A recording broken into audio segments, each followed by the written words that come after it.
खुलासा इंडिया में आपका स्वागत है। राजनीति की पाठशाला आओ राजनीति करें में हम आपको आज आंवला संसदीय सीट पर ले चलते हैं।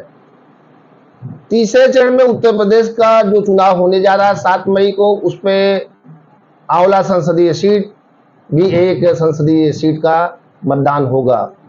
तो ये आंवला संसदीय सीट बरेली जनपद की दूसरी संसदीय सीट है। एक स्वयं बरेली संसदीय सीट है, दूसरी 3 विधानसभा बरेली की और 2 विधानसभा दूसरे जनपद से। तो ये 5 विधानसभा मिलाकर 1962 में आंवला संसदीय सीट अस्तित्व में आई और पहला आम चुनाव हुआ।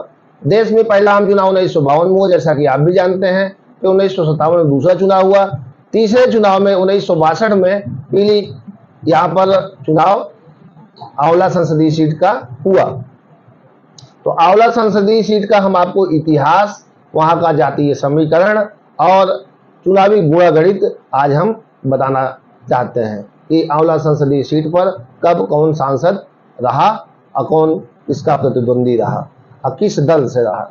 तो 1962 में सबसे पहले यहाँ पे हिंदू महासभा का उम्मीदवार पहला सांसद बना और कांग्रेस यहाँ पर 2 चुनाव देश में हो चुके थे, वो चुनाव यहाँ से हार गई।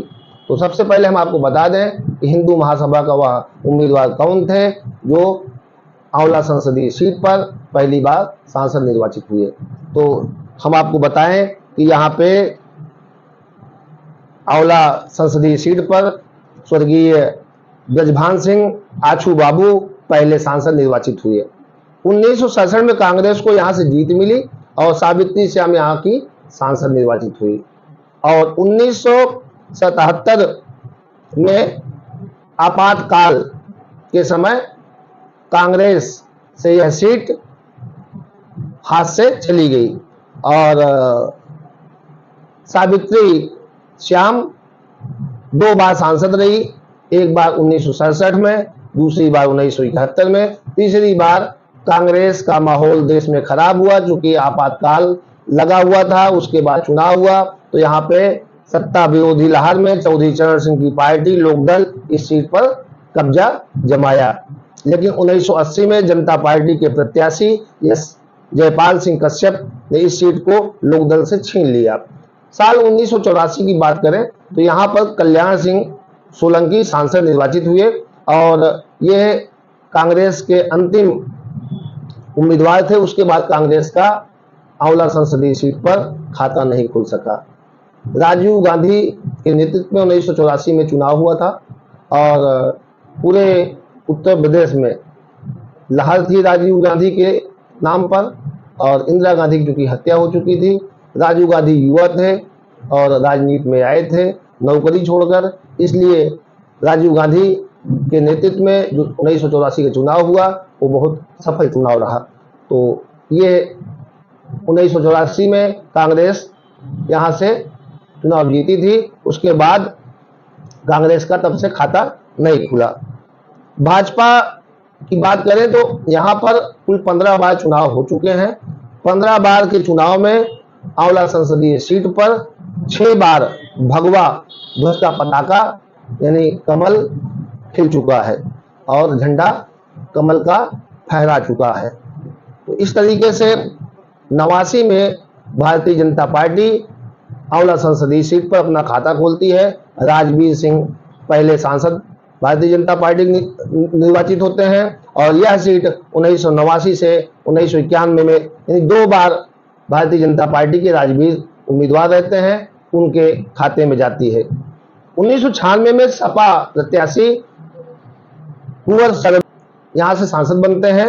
2 साल बाद 1998 में यहाँ चुनाव होता है और बीजेपी फिर एक बार सपा से ये सीट छीन लेती है और जीत दर्ज करती है। भाजपा के राजवीर तीसरी बार यहाँ से सांसद निर्वाचित होते हैं। पुनः 1 साल बाद 1999 में यहाँ चुनाव होता है और सपा के कुंवर सर्वराज सिंह जो है फिर से बीजेपी से यह सीट छीन लेते हैं।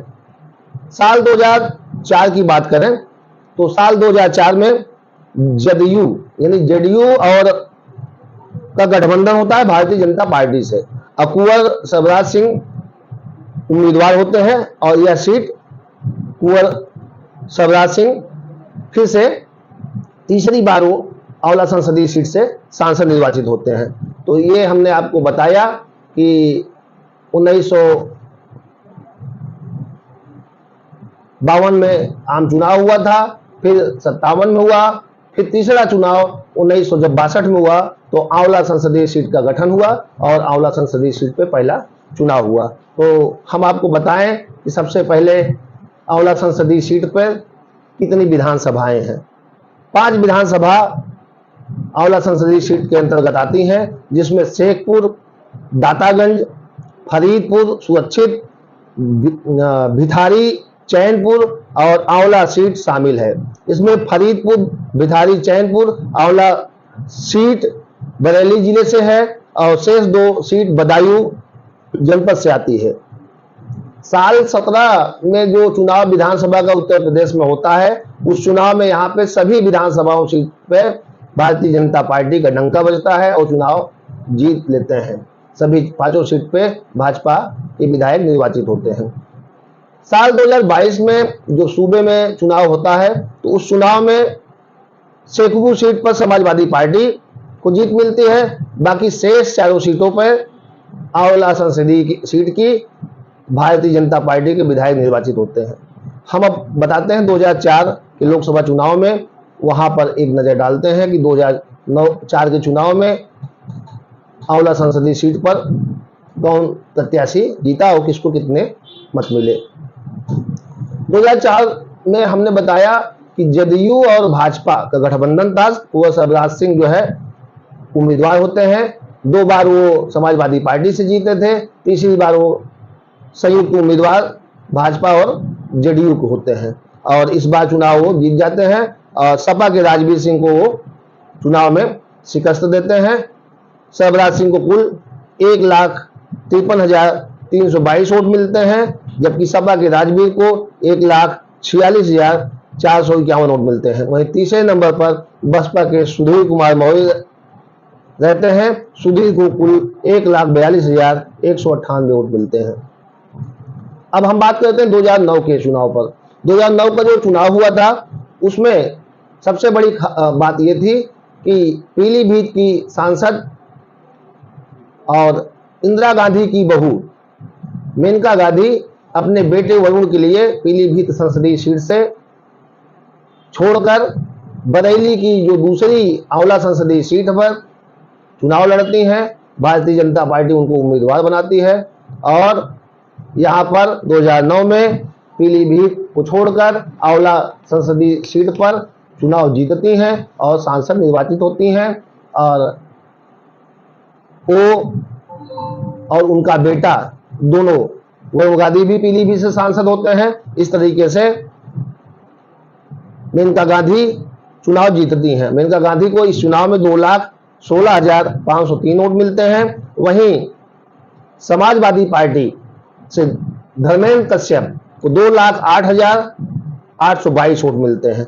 तीसरे नंबर पर बसपा के कुंवर शिवराज सिंह रहते हैं। कुंवर शिवराज सिंह को 1,74,353 वोट मिले थे। तो ये आप देख रहे हैं कि कुंवर शिवराज जो सपा में 2 बार सांसद हुए सपा के सिंबल से, वही शिवराज सिंह जदयू और भाजपा के 2004 में चुनाव लड़े, तब भी सांसद निर्वाचित हुए और जब इनको टिकट नहीं मिला तो दल बदलू हो गए और बसपा में शामिल हो गए और 3 नंबर पर पहुंच गए। धर्मेंद्र कश्यप 2009 में मेनका गांधी के सामने जो प्रतिद्वंदी रहते हैं वो समाजवादी पार्टी से रहते हैं। अब हम 2014 पर नजर डालते हैं। तो जो 2009 में समाजवादी पार्टी से धर्मेंद्र कश्यप चुनाव लड़े थे, वही भारतीय जनता पार्टी के उम्मीदवार होते हैं। चूंकि मेनका गांधी अपनी मूल सीट पीलीभीत वापस चली जाती हैं और यहां से धर्मेंद्र कश्यप को भारतीय जनता पार्टी ने 2014 का चुनाव लड़ाया। देश में मोदी लहर थी और धर्मेंद्र कश्यप बड़ी जीत हासिल किए। हम आपको बता दें कि 4,09,907 वोट धर्मेंद्र कश्यप को मिले थे और 1,38,000 से अधिक वोटों से वो कुंवर सरफराज सिंह को, समाजवादी पार्टी को हराया था। यानी जो बसपा में कुंवर सरफराज सिंह रहते हैं वो 2014 के चुनाव में फिर सपा में चले जाते हैं। मतलब एक बार सपा में, एक बार फिर जदयू में, फिर एक बार जो है बसपा में, फिर बसपा के बाद जो है समाजवादी पार्टी में चले जाते हैं। तो सरफराज सिंह को कुल 2,71,478 वोट मिलते हैं। वहीं तीसरे नंबर पर बसपा की सुनीता साकी रहती हैं। सुनीता साकी को 1,90,200 वोट मिलते हैं। सबसे खराब दशा कांग्रेस प्रत्याशी की रहती है, जबकि वो पूर्व केंद्रीय मंत्री भी रहते हैं, सलीम इकबाल शेरवानी, जो चौथे नंबर पर रहते हैं। ये 2014 का आंकड़ा हमने आपको बताया। अब हम आपको जो है 2019 का आंकड़ा बताते हैं कि 2019 में आंवला संसदीय सीट पर क्या स्थिति रही। भारतीय जनता पार्टी जो धर्मेंद्र कश्यप को 2014 में टिकट दी थी और सांसद निर्वाचित हुए थे, उन्हीं धर्मेंद्र कश्यप को दोबारा भरोसा करके उम्मीदवार बनाती है और वो दोबारा चुनाव भारी मतों से जीतते हैं।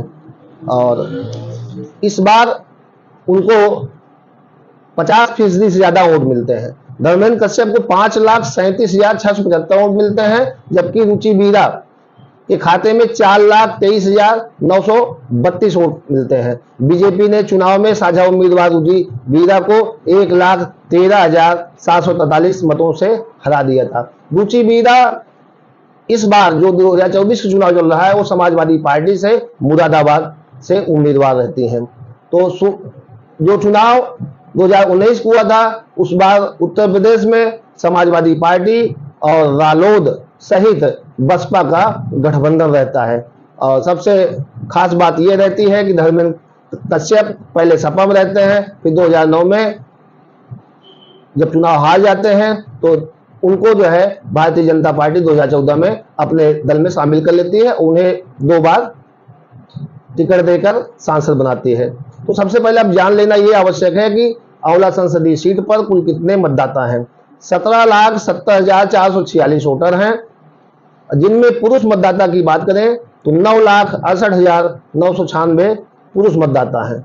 महिला वोटरों की संख्या की बात करें तो 8,01,342 महिला मतदाता हैं।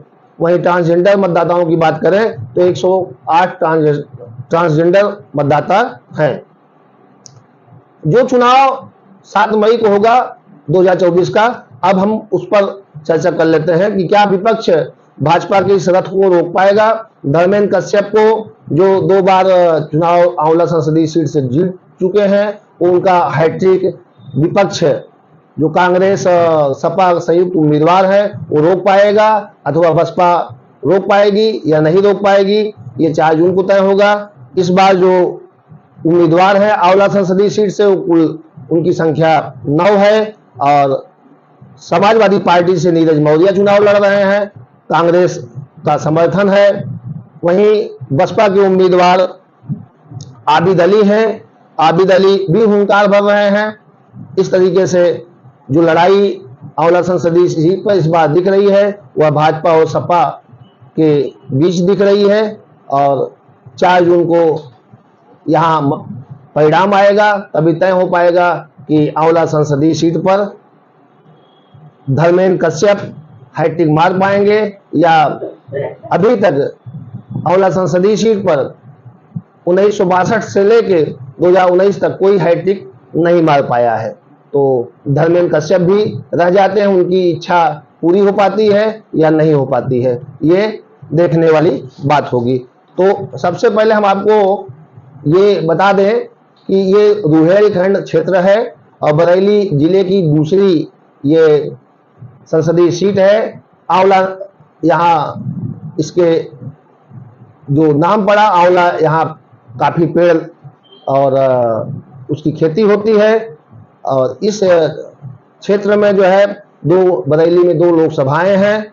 सियासत में आंवला संसदीय क्षेत्र हमेशा चर्चा में रहा है। यहाँ पे जातिगत समीकरण की बात करें संसदीय सीट पर आंवला की तो यहाँ पे मुस्लिम और दलित वोटर्स की अहम भूमिका है। ठाकुर वोटर्स भी निर्णायक भूमिका में आते हैं। कहा जाता है कि रुहेलों ने 17वीं सदी की शुरुआत में यहाँ राज किया और बेशुमार दौलत हासिल किया, मस्जिदें और कुएं खूब बनवाए।